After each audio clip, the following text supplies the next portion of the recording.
শুরু করছি এখন প্রকাশ, সঙ্গে রয়েছে আসাদুজ্জামান নিজি। আমরা আলাপ করতে চাই ভোটের মাইল ফলক প্রসঙ্গে। এই যে রাজনীতির এই সময়ে এসে আসলে অনেকগুলো শব্দ আমাদের সামনে চলে এসেছে, নির্বাচনী রোডম্যাপ, তত্ত্বাবধায়ক সরকার, ঐকমত্য কমিশন, এই বিষয়গুলো নিয়ে আজকে আমরা মূলত আলাপ করতে চাই। সেই আলাপে আমাদের সঙ্গে আজকে স্টুডিওতে রয়েছেন ডক্টর জাহিদুর রহমান, রাজনৈতিক বিশ্লেষক, এবং সেই সঙ্গে রয়েছেন ডক্টর মোহাম্মদ রেজাউল করিম, কেন্দ্রীয় কর্মপরিষদ সদস্য ও সেক্রেটারি, ঢাকা মহানগরী, উত্তর বাংলাদেশ জামায়াতে ইসলামী। দুজনকেই স্বাগত আমাদের এই আজকের আলাপে এবং আজকের আয়োজনে। ধন্যবাদ।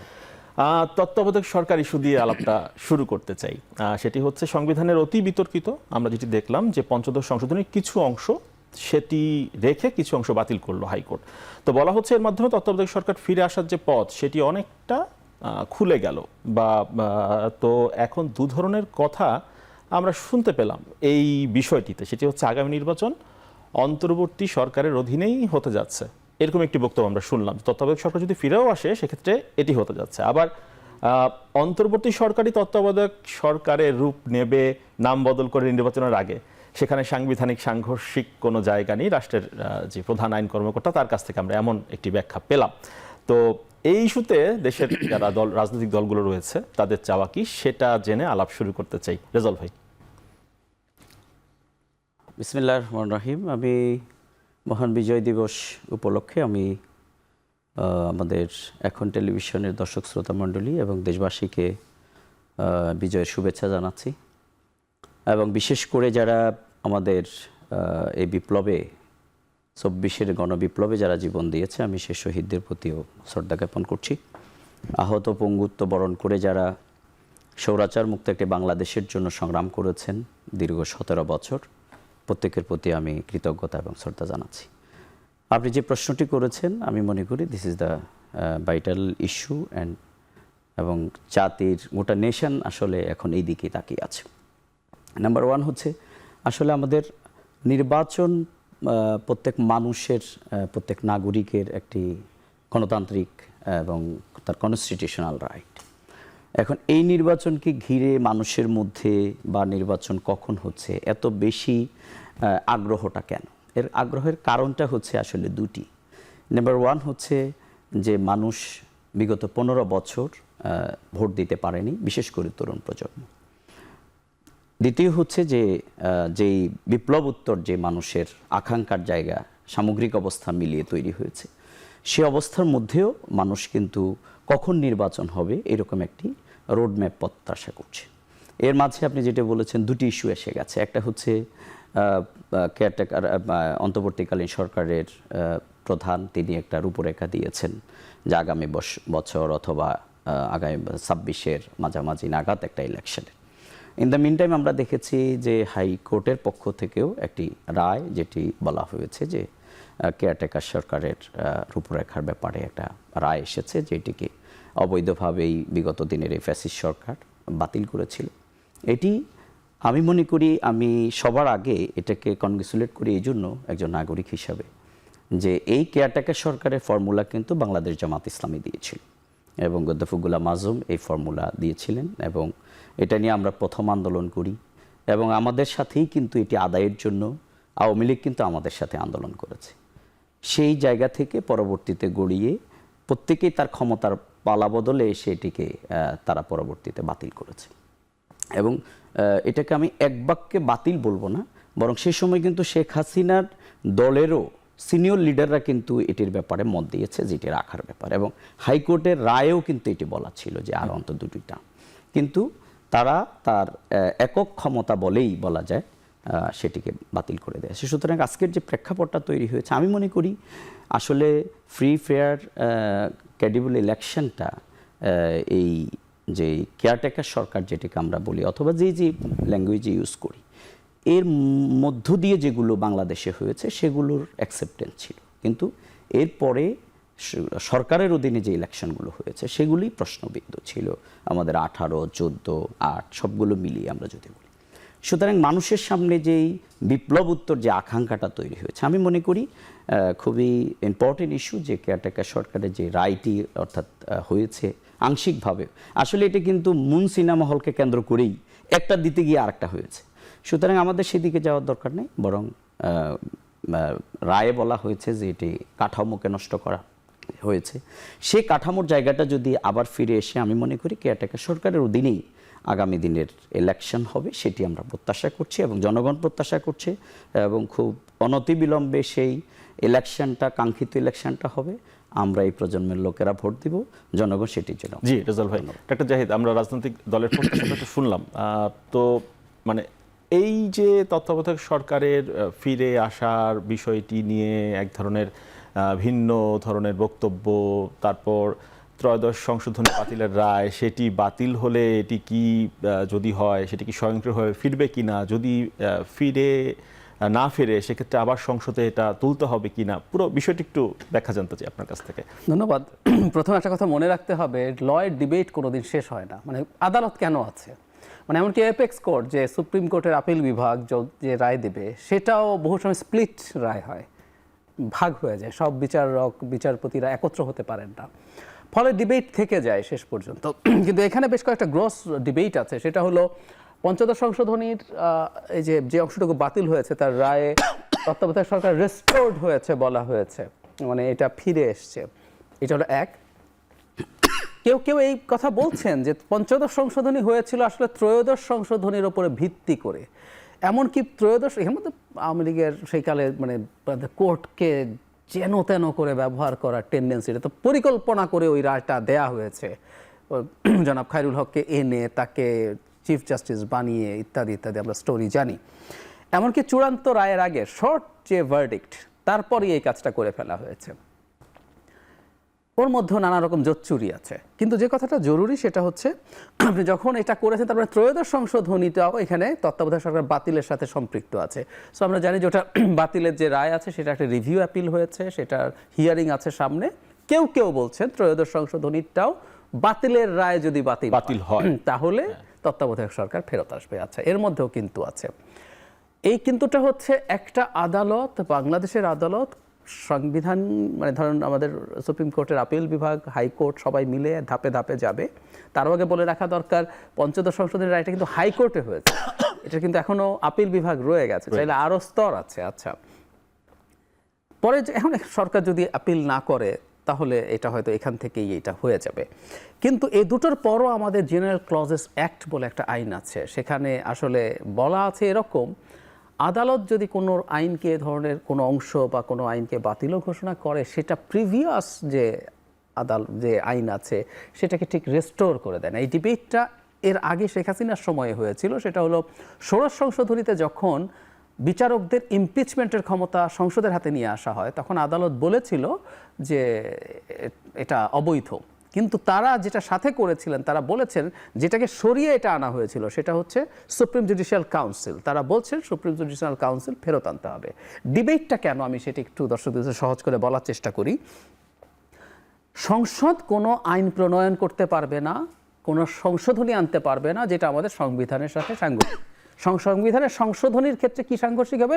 বেসিক স্ট্রাকচারের সাথে সাংঘর্ষিক। সো সকল মানে হাইকোর্ট বা সুপ্রিম কোর্ট, আপিল বিভাগ বলে দিতে পারে যে না, এটা সাংঘর্ষিক। কিন্তু যদি সাংঘর্ষিক হয়, সংসদের তো অধিকার আছে, ঠিক আছে আমি এমন কিছু এবার পথ বের করব যেটা সাংঘর্ষিক না, which may not be supreme judicial council. আমি আগের জায়গার কথা বলছি, আমি তো অন্যভাবে একটা কাউন্সিল করতে পারি, একটা অন্য কমিশন করতে পারি যেটা বিচারকদের ইমপিচ করবে, যেটা সংবিধানের সাথে সাংঘর্ষিক হবে না। তার মানে আদালত বলে দিচ্ছে কোর্ট, মানে সংসদকে, তুমি এভাবেই করো। এই অধিকার আদালতের আছে কিনা এই প্রশ্ন সিরিয়াসলি আছে, কারণ সংসদ আইন তৈরির ক্ষেত্রে তো সার্বভৌম এবং তারাই নির্বাচিত প্রতিনিধি, এবং একটা ডেমোক্রেসি আসলে চলে নির্বাচিত জনপ্রতিনিধিদের মাধ্যমে। সুতরাং আমাদের এই আলোচনাটা আছে যে তত্ত্বাবধায়ক সরকার যদি ত্রয়োদশ সংশোধনী রেস্টোর্ড হয়েও যায়, এটা সংবিধানে আনতে হবে। আর আমার একটা পাল্টা যুক্তি আছে, যদি ত্রয়োদশ সংশোধনী রেস্টোর করা হয়, I am at least would be the first person to protest that. কারণটা বলি, ত্রয়োদশ সংশোধনীর মধ্যে একটা ব্রিলিয়ান্স ছিল, সেটা হচ্ছে আমরা যখন কোনো কিছু করতে যাই মতৈক্য তো হয় না, ফলে তারা একটা স্পেসিফিক পজিশনকে ঠিক করলেন যে এটাই হবে তত্ত্বাবধায়ক সরকার, তাতে মতদ্বৈততা হবে, অবসরে যাওয়া, হ্যাঁ সর্বশেষ অবসরে যাওয়া প্রধান বিচারপতি। তারপর অনেকগুলো স্টেপ আছে। এটা সুবিধা হলো আপনার সাথে আমার ঐক্যমতের দরকার নাই, কিন্তু অসুবিধা হলো আপনি যখন জানেন ওই ব্যক্তিটা এটা হবেন, তখন আপনি এটাকে ম্যানিপুলেট করার চেষ্টা করতে দীর্ঘ পারেন, সময় ধরে আমি আগে থেকে প্রিপ্ল্যান করে এটা প্রিপ্ল্যান করে করতে পারেন। এবং আমাদের বিচার বিভাগকে আপনি এটার সাথে জড়িয়ে বিচার বিভাগের যে ইন্টিগ্রিটি দরকার সেটা ভেঙে ফেলার ঝুঁকি আছে। সুতরাং আগের ফর্মে তত্ত্বাবধায়ক সরকার কোনোভাবেই বাংলাদেশে আসতে পারে না বলে আমি বিশ্বাস করি। ফলে নতুন তত্ত্বাবধায়ক সরকার কিন্তু মাস্ট, ওটা লাগবে, কিন্তু সেটা আগের ফর্মে নয়, আগের ফর্মে না। জাহিদ ভাই, এটা তো পরিষ্কার যে সামনে যে নির্বাচনটা হতে যাচ্ছে, জি, সেটা তো এখন অবস্থা দৃষ্টি যেটি মনে হচ্ছে সেটা অন্তর্বর্তী সরকারের অধীনেই, অন্তর্বর্তী সরকারের অধীনেই। একটু রেজাল্ট ভাই আপনার মতামত নেই, সেটা হচ্ছে আমরা দুই ধরনের মন্তব্য পেলাম, অন্তর্বর্তী সরকারের অধীনে নির্বাচন নাকি অন্তর্বর্তী সরকারটি নাম বদলে তত্ত্বাবধায়ক সরকার হবে। এখানে আপনি মানে কোনো ধরনের বেসিক পরিবর্তন বা চিত্র, ভোটের মাঠের চিত্র বা ইকুয়েশন বা ভাবনা, সুষ্ঠু নির্বাচন, এইসব জায়গায় কোনো ব্যত্যয় বা কোনো ধরনের পার্থক্য দেখেন কিনা? ফরমেশনে চেঞ্জ হলে কি আসা যায়? ধন্যবাদ। আমি আসলে যেটা মনে করি সেটি হচ্ছে, প্রথম হচ্ছে যে আমাদের বিগত দিনের যে ইলেকশনগুলো কেয়ারটেকার সরকারের অধীনে হয়েছে, এগুলোর অ্যাকসেপ্টেন্স কিন্তু ওয়ার্ল্ড ওয়াইড ছিল, মানুষের কাছে ছিল। নো ডাউট আমাদের এই ইলেকশনে ডিবেট থাকে, সূক্ষ্ম, তারপরে বিভিন্ন ধরনের কারচুপির অভিযোগ থাকে, কিন্তু নো ডাউট এগুলোর অ্যাকসেপ্টেন্স ছিল। নাম্বার 2 হচ্ছে যে আমাদের কাউকে না কাউকে তো কোনো ফর্মে দায়িত্ব পালন করতে হবে। এখন আমাদেরকে দেখতে হবে যে হুইজ কম্পারেটিভ বেটার, আমাদের এটাই বেছে নিতে হবে। বাংলাদেশ এখন যে সময়টা অতিক্রম করছে, we are passing a critical moment, no doubt. আমরা এখন যে আলোচনা করতেছি এটা খুব সাইলেন্ট ইকুয়েশন আলোচনা করতেছি, কিন্তু বাংলাদেশ তো এখন আসলে যেখানে বিপ্লব উত্তর একটি অন্যরকম জায়গায় দাঁড়িয়ে আছে। এখন যে প্রশ্নটি এটি, এখন যে ফর্মেটে যারা এখন গভর্নমেন্ট নাম বদলে তত্ত্বাবধায়ক সরকার হওয়াটা কেন জরুরি বা কেন হতে হবে? এখন যে গভর্নমেন্ট আপনার যারা এখন পরিচালনা করছে, এরা তো কোনো সাংবিধানিক কাঠামোর মধ্যে হয়তোবা এটাকে একটা ফ্রেমে আনা হয়েছে, নো ডাউট, কিন্তু এটা একটা রেগুলেশন পরবর্তী একটা গভর্নমেন্ট আপনি বলতে পারেন। সুতরাং আমি পার্সোনালি যেটা মনে করি, টাইম হচ্ছে এগুলো নিয়ে অনেক ডিবেট হবে, রায় বের হবে, তারপরে দিয়ে এগুলো নিয়ে আরও সুপ্রিম কোর্টে যাবে। আবার যারা এখানে আমাদের জামাত ইসলামী সেক্রেটারি জেনারেল এবং মির্জা ফখরুল ইসলাম আলমগীর সাহেব, ওনারা দুইজন এটার ছিলেন। সুতরাং এই জায়গায় এসে এগুলো ডিবেট কিন্তু এখনও শেষ হয়নি। ইলেকশনের জাস্ট একটা আলো অথবা রোড ম্যাপ, যেটাই আমরা বলি না কেন, হোয়াটএভার, এটা দেখানো হয়েছে, কিন্তু এই ডিবেট আরও অনেক হবে। কিন্তু এটা সত্য যে আপনাকে একটা ফরম্যাটের মধ্যে আসতে হবে।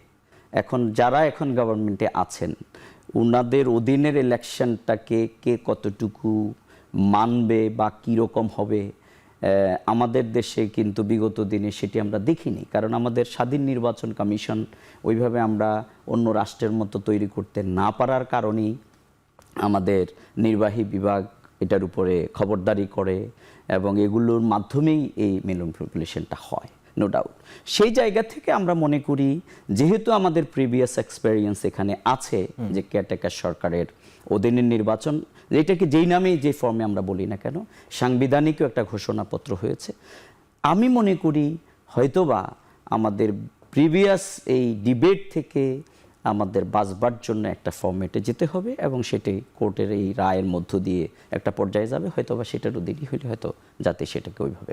জাহিদ ভাই, কিছু যুক্ত করতে চান কিনা বিষয়? মানে যদি আমরা ধরে নেই তর্কের খাতিরে যে এটি আসলেই মানে নাম বদলে রূপ নিবে, সেই প্রক্রিয়াটি কেমন হবে এটি শুনবো। একটু বিরতি নিয়ে আসি জাহিদ ভাই, বিরতি নিয়ে তারপর বিস্তর আলাপের সুযোগ আছে। দর্শক, বিরতির পর আবারও ফিরছি এখন প্রকাশ।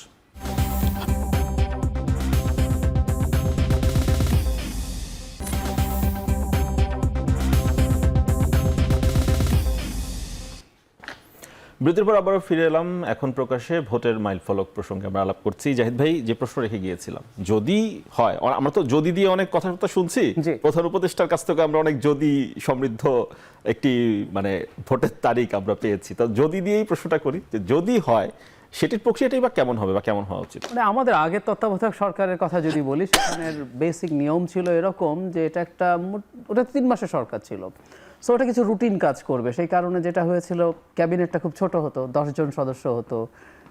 ফলে নির্বাচনকালে এই অন্তর্বর্তী সরকার ক্যাবিনেট ছোট করবেন, আমরা এতে কি লাভ হবে আমি আসলে জানি না। মানে পরিবর্তনটা কি হতে পারে? রাদার আমরা চাইবো, যেহেতু এই সরকারে কোনো স্টেক নাই, এটা আসলে একটা নিরপেক্ষ নির্দলীয় সরকার যেটা লম্বা সময় আছে, সুতরাং আমরা আগে যেমন বলছিলাম যে আমরা এখনও মনে করি তাদের ক্যাবিনেট আরও বড় করা উচিত, এবং আমি মনে করি নির্বাচনের সময় সেই পুরো ক্যাবিনেটটাই থাকা দরকার। তাদের এই দেশটাকে অন্তত ঠিকঠাক মতো চালিয়ে নিয়ে যেতে হবে। তো আর কি পরিবর্তন হবে নামের ক্ষেত্রে আমি জানি না। আমি ধারণা করি যে অ্যাটর্নি জেনারেল এই কারণে হয়তো এই কথাটা বলেছেন, কারণ হলো একটা প্রশ্ন তো আসলো যে তত্ত্বাবধায়ক সরকার যদি রেস্টোর্ড হয় 13th অ্যামেন্ডমেন্ট, মানে সর্বশেষ প্রধান বিচারপতি হচ্ছেন বিচারপতি ওবায়দুল হাসান, মানে আপনি চিন্তা করুন উনি ছাত্রলীগের কাছ থেকে ফুল নেন, তেমনি ডিবির হারুন সাহেবের কাছ থেকে তলোয়ার উপহার নেন, সেই মানুষ এখন সব প্রধান হয়ে যাবেন, এরকম একটা প্রশ্ন হয়তো কারো মাথায় আসতে পারে। আমি ধারণা করি অ্যাটর্নি জেনারেল একটা ডিফারেন্ট ফর্মে এটাই বোঝাতে চেষ্টা করেছেন এই সরকারের অধীনেই আসলে নির্বাচন হবে। আর একটা কথা আমরা একটু মনে রাখবো, আইন তারপরে সংবিধান নানান কিছু আছে, দিনের শেষে কনসেনসাস হলো প্রধান ব্যাপার। আমরা যদি একমত হই যে এই সরকারি তত্ত্বাবধায়ক সরকারি অন্তর্বর্তী, তাতেও সমস্যা নেই। আমি একটা উদাহরণ দিয়ে এই পর্যায়ে শেষ করি, সেটা হচ্ছে এরশাদ পতনের পর প্রশ্ন আসলো কে সরকার প্রধান হবেন, কার অধীনে নির্বাচন হবে। তো কাউকে পাওয়া যায় না, শেষ পর্যন্ত একজন প্রধান বিচারপতি, আমাদের প্রধান বিচারপতিকে দায়িত্ব দেওয়া যায় কিনা। তো ওনার কাছে যাওয়া হলো, ওনার নিয়ম হচ্ছে ওনাকে রিজাইন করতে হবে, তারপর উনি এখানে আসবেন। উনি অদ্ভুত কথা বললেন, উনি রিজাইন করবেন না, এবং ওনাকে প্রথম তো রাজিই হন নাই, ওনাকে 2 দফা রিকোয়েস্ট করে তখন উনি এই শর্তে রাজি হলেন, কারণ উনি ওনার প্রধান বিচারপতির কাজটাই পছন্দ করছিলেন। এই মানুষটার কাছে আমাদের অনেক বড় কৃতজ্ঞতা আছে। তো উনি আসলেন, উনি এসে এরশাদের ভাইস প্রেসিডেন্টের শপথ নিলেন, এরশাদ ভাইস প্রেসিডেন্টের কাছে দায়িত্ব দিয়ে রিজাইন করলেন। রিজাইন করে উনি নির্বাচন করলেন, উনি এরপর আবার প্রধান বিচারপতির চেয়ারে ফিরে গেলেন। যেহেতু আমরা কনস্টিটিউশনের দিক থেকে চিন্তা করি তো ভয়ঙ্কর সব কথা, এই জন্য আমরা একাদশ সংশোধনী করলাম, সেটার মাধ্যমে এই ঘটনাটাকে আমরা বৈধতা দিলাম।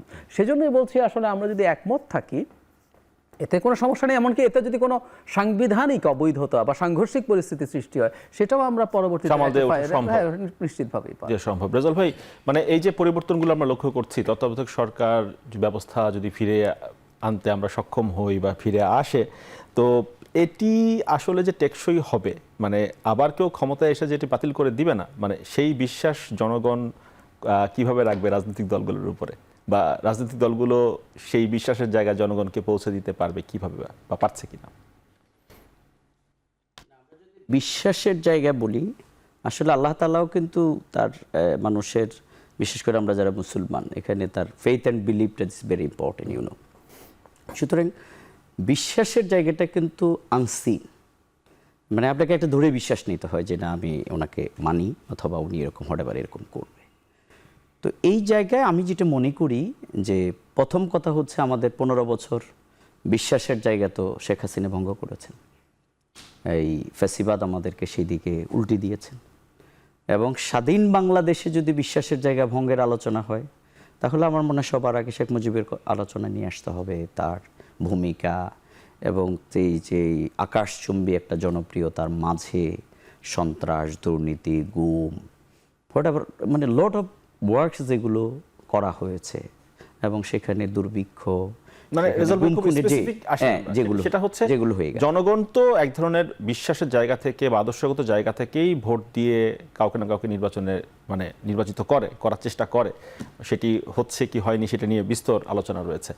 এখন যখন সেটি আবারও একটি ফর্মুলেট জায়গা হতে যাচ্ছে, জনগণের সেই বিশ্বাসের জায়গা রাজনৈতিক দলগুলো রাখবে, সেটি জনগণ নিশ্চিত হতে পারে এরকম কোনো জায়গা কি রয়েছে নাকি? না, আমরা এখন যেটা মনে করি আসলে বাংলাদেশে দেখেন এই যে ফ্যাসিবাদ উত্তর যে বাংলাদেশ, আমি যদি এখন এই 54 বছরের সিঁড়িতে দাঁড়িয়ে এবারের বিজয় দিবসের কথা আমি বলি, আমার ইজ এ পার্সোনাল ওপিনিয়ন, তাহলে অনেক উত্তেজনা, অনেক রকম না হয়ে বরং মানুষ খুব স্বাভাবিকভাবেই কিন্তু বিজয় দিবসটা পালন করেছে।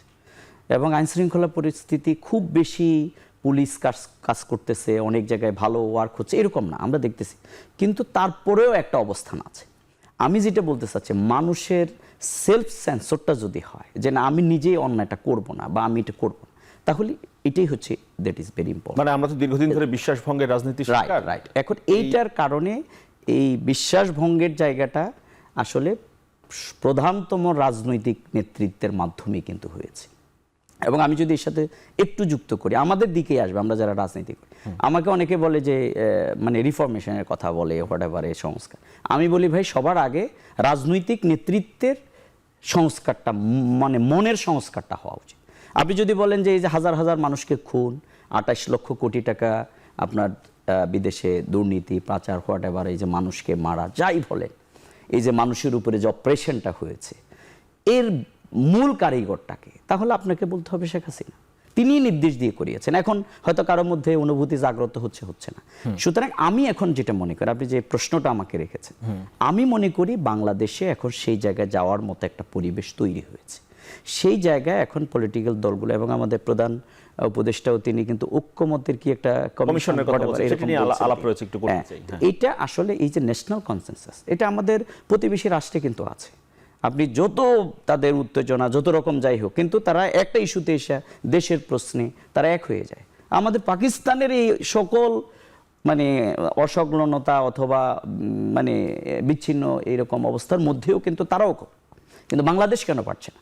আমরা মনে করি আমাদের ছাত্র জনতার যে বিপ্লব, এই বিপ্লব পরবর্তী রাজনৈতিক দলগুলো এই যে এক সাগর রক্ত আমাদের ছাত্র জনতার পাড়ি দিয়ে যে বিপ্লবটা আমরা পেয়েছি, যে রেভলিউশনটা, এখানে আমাদের একটা ন্যাশনাল কনসেনসাস কতগুলো বিষয়ে হয়ে যাওয়া দরকার। এবং এগুলো আমাদের রাজনৈতিক দলগুলো যদি কিছু ইস্যুতে আমাদের ডিবেট থাকবে, আমাদের আদর্শিক জায়গায় পার্থক্য থাকবে, কিন্তু জাতির প্রশ্নে, জনগণের প্রশ্নে, ভোটের প্রশ্নে, অধিকারের প্রশ্নে আমরা জাহিদ ভাই সেটি হচ্ছে তত্ত্বাবধায়ক সরকার ইস্যুতে যেটা আলাপটা শুরু করেছিলাম, এইটি নিষ্পত্তি করে পরে আমরা ওই ঐকমত্য কমিশনের দিকে হয়তো যেতে চাই।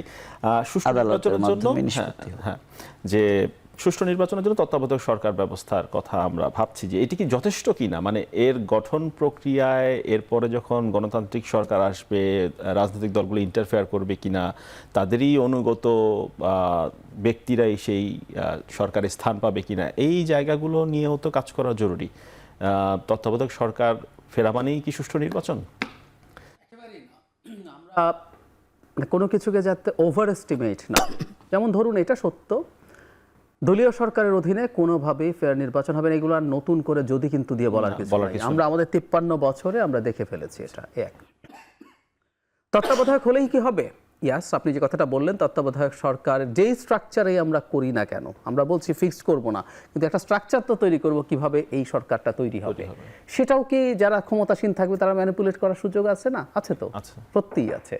সুতরাং সেই জায়গা থেকে আমরা নিরাপদ হব কি করে? উপায় নেই নিরাপদ হওয়ার কোনো উপায় নেই। সেটার জন্য নিরাপদ হওয়ার একটা মাত্র উপায় আছে, এই কাজটাই আমরা করতে চাই না। মানে আমরা যে ডেমোক্রেসিকে ধরে রাখা, টিকিয়ে রাখা, একটা কন্টিনিউয়াস ফাইটের প্রশ্ন, এই জিনিসটা আমরা অনেকে মিস করি।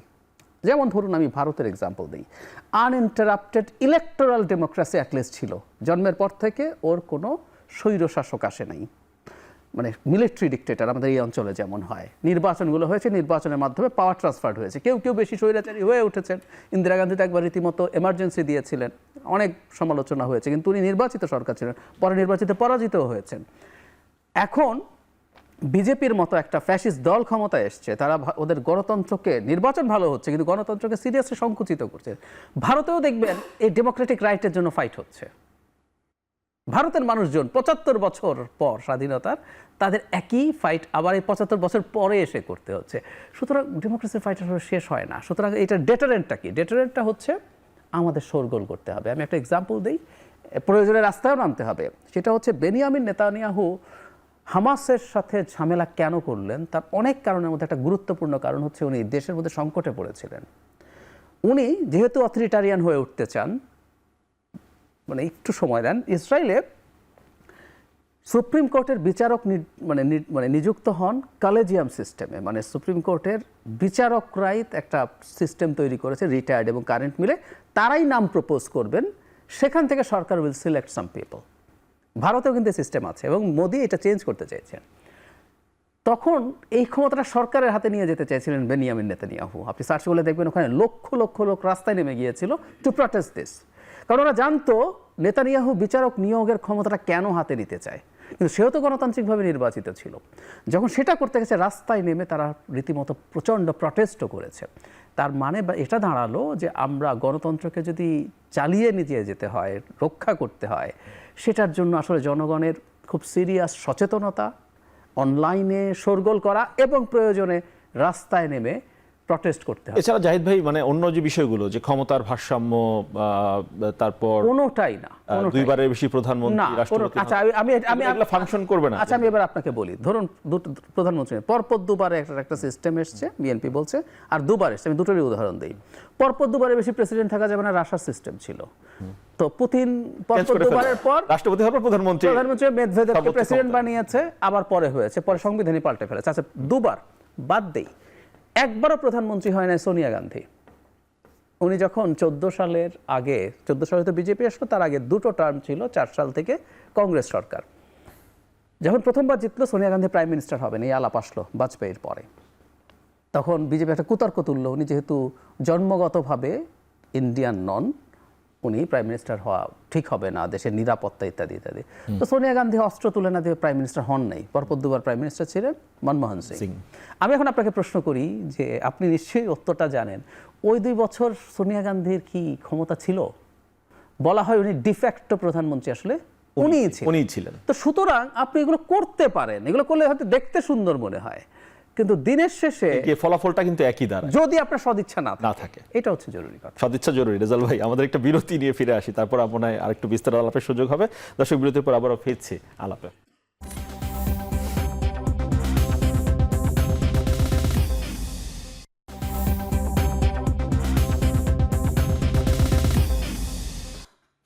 বিরতির পর আবারও ফিরে এলাম। এখন প্রকাশ্যে ভোটের মাইলফলক নিয়ে আলাপ করছি। এখন ভোটের মাইলফলকে পৌঁছানোর জন্য যেটি দরকার সেটি হচ্ছে সংস্কারটা শেষ করতে হবে, দ্রুত সংস্কার শেষ করে নির্বাচন দিতে হবে। এই জন্য আবার রাজনৈতিক দলগুলোর ঐক্যমত্যে পৌঁছাতে হবে, কারণ আপনারা যদি ঐক্যমত্যে না পৌঁছান সেই সংস্কার নাকি টেকসই হয় না, পরে গিয়ে নাকি সেই প্রতিশ্রুতি রক্ষিত হয় না। তো সেই জায়গায় যাওয়ার জন্য কমিশনের কথা শুনলাম আমরা প্রধান উপদেষ্টার কাছ থেকে। তিনি বললেন যে ঐক্যমত্য কমিশন করা হবে। কমিশন কেন, মানে এইটির কি প্রয়োজন? আপনারা সব দলগুলো যারা রয়েছেন তারা প্রধান উপদেষ্টার সাথে বসে আলাপ করে নিশ্চয়ই একটি নির্দিষ্ট লক্ষ্যে পৌঁছাতে পারেন। এখানে কমিশন কেন প্রয়োজন হচ্ছে আপনাদেরকে এক করার জন্য বা একমত হওয়ার জন্য? না, কমিশন যেটা গঠন করা হয়েছে, আমি আগেই বলেছি যে এখানে কিন্তু হবে, সেটি যে হবে। বিগত দিনের যেই গভর্নমেন্ট যারা এখানে ফ্যাসিবাদী স্টাইলে রাষ্ট্রটা গোটাটাকে পরিচালনা করেছে, তারা কিন্তু এখানের অনেক জায়গা এবং রাষ্ট্রের সকল জায়গাগুলোকেই তারা কিন্তু তাদের মতো করে সাজিয়েছে, নাম্বার 1। নাম্বার 2 হচ্ছে আমি এটাতেও একমত যে অনেকগুলো শব্দ আপনি খুব লিখে রাখলেন কিন্তু করবেন আপনারটা, এটারও তো খুব বেশি, এটা তো মানে সবচেয়ে বেশি প্রতারণা। আমাদের সংবিধান যদি কেউ পড়ে, আমার মনে হচ্ছে যে এটার 50%ও যদি আমাদের মানে এটার আমল হতো, তাহলে আমাদের জনগণ কিন্তু অনেক ভালো থাকতো। কিন্তু আমাদের এখানের কোনো বাস্তবায়ন তো আমরা দেখতে পাই। সুতরাং ওই অর্থে বলতে গেলে লিখিত অনেক কিছু হলেই কিন্তু কোনো লাভ নেই। আবার কোরআনে কিন্তু এটাকে খুব এমফেসাইজও করা হয়েছে যে যে কোনো চুক্তি, যে কোনো ইস্যুকে লিখে রাখবার ব্যাপার, নো ডাউট, এটারও একটা গুরুত্ব তো নো ডাউট আছে। এখন প্রয়োজন হচ্ছে কেন? প্রয়োজনটা হচ্ছে যে আমরা যে পিরিয়ডটাতে এখন আছি, আমাদের বিগত দিনের এটা যে রাজনৈতিক সরকারগুলো, তারা কিন্তু কতগুলো জায়গায় কিন্তু ইনসাফ ঠিক করতে পারে নাই। এই যে ছাত্র সমাজের আজকের যে স্লোগানটা যে উই ওয়ান্ট জাস্টিস, একটা শব্দ মাত্র। এখন কেন? আল্লাহ তাআলাও কিন্তু এই জাস্টিসের কথা কোরআনে বলছে যে ইন্নাল্লাহা ইয়া'মুরু বিল আদলি ওয়াল ইহসান। এখন এই ইনসাফটা যারা করবে তাদের প্রথম হচ্ছে তার সে মানসিকতা থাকতে হবে, দ্বিতীয় হচ্ছে তার মধ্যে সে আল্লাহর ভয়টা থাকতে হবে। আর যদি তার মধ্যে ওই লোভ, চিন্তা, মানসিকতা, ক্ষমতা দখল, এই যে যেগুলো বিচারপতিদের বয়স বাড়ানো, যে একটু আগে জাহিদ ভাই যেটা বললেন, এগুলো কখন হয় যে আমাকে ওটা দখল করতেই হবে, তাহলে তো আপনার এই সমস্ত লেখা, কেয়ারটেকার সরকার ওখানে তো লেখা ছিল, কিন্তু আপনি বয়স কমানো বাড়ানো এগুলো হয়েছে বিগত দিন। তাহলে আপনারা ভাবছেন কমিশন আপনাদেরকে এক করতে পারবে না? সুতরাং আমি যেটা মনে করি, আপনি যেটা বলেছেন আমি শেষ করতে চাই, সেটি হচ্ছে যে রিফরমেশনের জন্য যে কমিশনগুলো গঠন হয়েছে, আমি মনে করি যাদেরকে দায়িত্ব দেওয়া হয়েছে, যারা অনেক এক্সপার্ট লোক এখানে আছেন, তাদের অপিনিয়নগুলো আসবে, এগুলোকে মিলিয়ে যদি এই যে একটা যে ইন্টারিম গভর্নমেন্ট আমরা যেটাকে বলছি, এই পিরিয়ডে যদি আমাদের সবার জন্য কিছু, যেমন আপনি ধরেন পুলিশ বিগত দিনে রাষ্ট্রকে তছনছ করে দিয়েছে, কিন্তু র্যাব এবং পুলিশ, আপনি হত্যা, রাহাজানি, গুলি সবই তারা করছে। কিন্তু এরপরে হচ্ছে রাজনীতিবিদ, তারা কিন্তু দুর্নীতি করেছে। আমি তো মনে করি যে রাজনীতিবিদরা শুধু একটা কমিটমেন্ট দেখ, আমার দলের পক্ষে ডাক্তার শফিকুর রহমান তো দিয়েছেন যে যেই দুর্নীতি করবে সে রাজনীতি করতে পারবে, এটা দেখ সবাই, এই ন্যাশনাল কনসেনসাস আসে। আমরা একটু জাহিদ ভাইয়ের বক্তব্য তাহলে আমি মনে করি আমার লাস্ট কথাটাই হচ্ছে যে এই যে পুলিশ, বিচার বিভাগ, আজকে শুনি অমুকের ফাঁসি দেয়া হচ্ছে, এসকে সিনহা আমাদের নেতৃবৃন্দকে ফাঁসি দিয়েছেন, এখন শুনি তিনি সবচেয়ে বড় দুর্নীতিবাজ, আবার কাউকে রায় দেওয়ার পরে সেই বিচারপতিকে বিদেশ চলে যেতে হচ্ছে। এই যে জায়গাগুলো, আবার এখানে হাইকোর্টের বিচারপতি আছেন যিনি আমাদের রাজশাহী ইউনিভার্সিটির শিবিরের হত্যাকাণ্ডের সাথে সংশ্লিষ্ট ছিলেন। সুতরাং এই যে বিচারক যে কোনোভাবে নিয়োগ দেয়া, পুলিশকে যে কোনোভাবে রাজনৈতিক দল ব্যবহার করা, অন্তত এই জায়গাগুলোর ভারসাম্য তৈরি করবার জন্যে আমাদের আমিরের পক্ষ থেকে, আমাদের পক্ষ থেকে বলা হচ্ছে যে ইলেকশনটাও হওয়া দরকার, রোডম্যাপ দরকার, আবার সাথে সাথে এই সংস্কারগুলো হওয়া দরকার। নচেত কিন্তু আমরা আসলে, আপনি আমাকে বিশ্বাস করছেন কিন্তু আমি আসলে তো আমার প্রতিপক্ষকে দমনের জন্য আবার পুলিশকে সেভাবে ব্যবহার করব।